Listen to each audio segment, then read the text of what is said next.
Temer, eu tenho um trechinho do pronunciamento do vídeo que o Michel Temer divulgou agora à tarde, né, antes de embarcar. Ô André, coloca um trechinho do que ele disse que vai processar aí o Joesley, vai lá.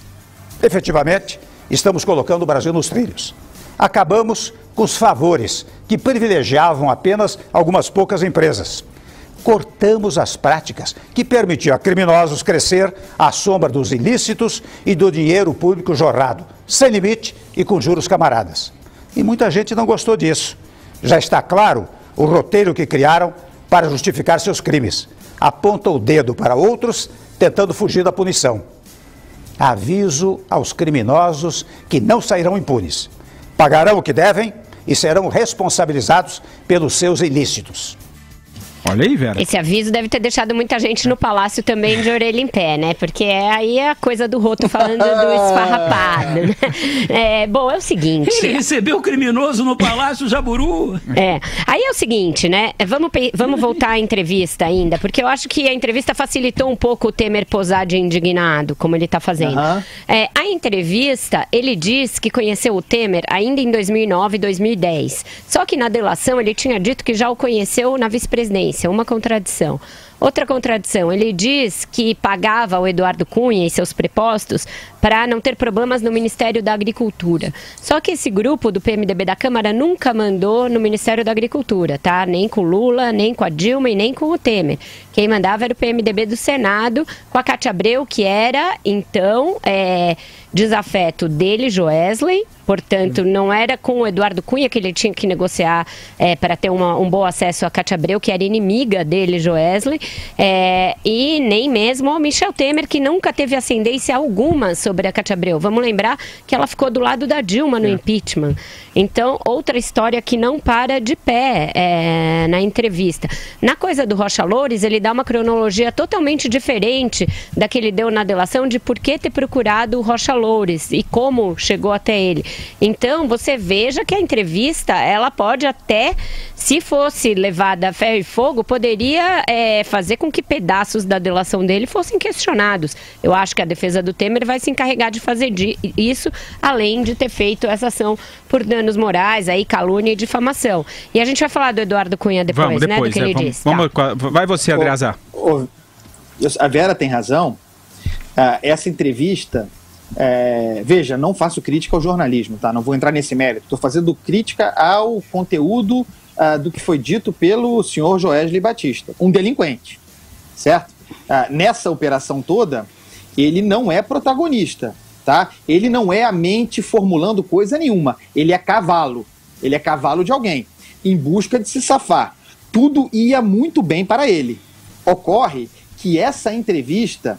para além mesmo de tudo que já há, porque nós já estamos desconfiando dessa delação, não dá para o Michel Temer, mesmo sendo quem não é crível que ele seja o chefe da organização criminosa mais importante e perigosa do Brasil, no ambiente da política. Não faz sentido. Ele não é, porque ele nunca teve protagonismo. Ele é agora presidente acidental, né? Então, o Joesley é cavalo, né? Cavalo de alguém. Essa entrevista pode ser o marco do reviravolta, ela tinha uma intenção, mas pode ser o marco da reviravolta que fará com que a sua delação seja de fato revista. Vejam que hoje o ministro do Supremo, Luiz Fux, que é o valorizadíssimo pai do novo Código de Processo Civil no Brasil, disse que é perfeitamente legítimo que o Supremo reveja a decisão de homologar do ministro monocrática do ministro Edson Fachin. E isso, para mim, é uma senha claríssima do que acontecerá, e o Fux só se pronunciou dessa forma hoje como resposta às barbaridades contidas nessa entrevista. Não dá para acreditar. É uma entrevista de fanfarrão. O Joesley Batista, minha gente, não só terá essa delação dele revista, como ele será preso. Aliás, ele disse que não seria uma anomalia jurídica caso o plenário da corte volte atrás nessa questão que você está mencionando aí do Fux. É isso. Vai você, Madu. Depois eu vou trazer aqui o que o Cunha falou hoje. Vai lá. Beleza. Só para lembrar os nossos amigos que nos acompanham, né? Nunca é demais lembrar que Michel Temer era vice da chapa da Dilma Rousseff, né? Durante duas eleições, né? Que o PMDB era sócio de empreitada de roubar o Estado brasileiro, de controlar de forma perversa o Estado brasileiro, era sócio minoritário do PT. Então, eu diria assim, numa sociedade entre bandidos, o PMDB teria algo como 35% e o PMDB 65%, 70%, o PT. Né? E essa é quadrilha.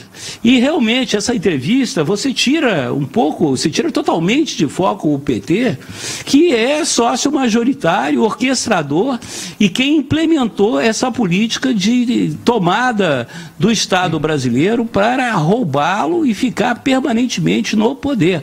É isso, e o PMDB era sócio, claro, comparsa. Madu, André, vocês vejam uma coisa. Minoritário. Essa delação está sendo colocada como mais explosiva que a da Odebrecht, mas vamos lembrar alguns paralelos. Na da Odebrecht, eles admitem ter cometido vários e vários crimes e vão pagar por esses crimes.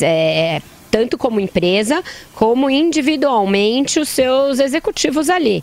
E eles admitem ter se locupletado na Petrobras, ter se locupletado em contratos com o governo. A JBS simplesmente não admite o fio condutor BNDES. Ela não conta nada sobre como ela saiu de uma empresa lá de Goiás e se transformou num monopólio da proteína animal. Não foi extraído dela. Aliás, nem na delação e nem na entrevista, nenhum elemento que é uma coisa fundamental, porque é o uso do BNDES para perpetuar um partido no poder, os grupos empresariais amigos deste partido no poder e toda a narrativa que a gente tem visto com a Petrobras e com os outros organismos do Estado brasileiros que foram tomados de assalto pelo PT. E tem um outro sujeito oculto nessa delação que leva a crer que é oculto por uma razão, que é o senhor Antônio Palocci, que não aparece, que é como se não tivesse sido um personagem importante nestes 8 anos de Lula e Dilma. E por que isso? Porque o Palocci está numa interminável negociação para uma delação premiada e parece que Joesley, seus amigos, Lula, etc., ainda tem alguma esperança de mudar o foco narrativo e impedir que ele delate. Esta sim seria a delação game over. Então, as coisas não deixam de ter uma razão de ser para serem como são. Diga. Um dos motivos para que o Lula... É claro que algumas partes nessa história têm um projeto de poder em um alinhamento ideológico. Não é o caso do Joesley Batista, tá? O negócio dele é dinheiro e salvar a pele. Um dos motivos pelos quais ele não dá o devido destaque, protagonismo ao Lula, portanto, um dos motivos pelos quais ele construiu essa ficção, é que, ao falar do Lula e da Dilma, e do BNDES, e do Guido Mantega, e do Palocci, ele impõe que se investigue o BNDES. E aí, minha gente, aí a casa cai. É exatamente isso.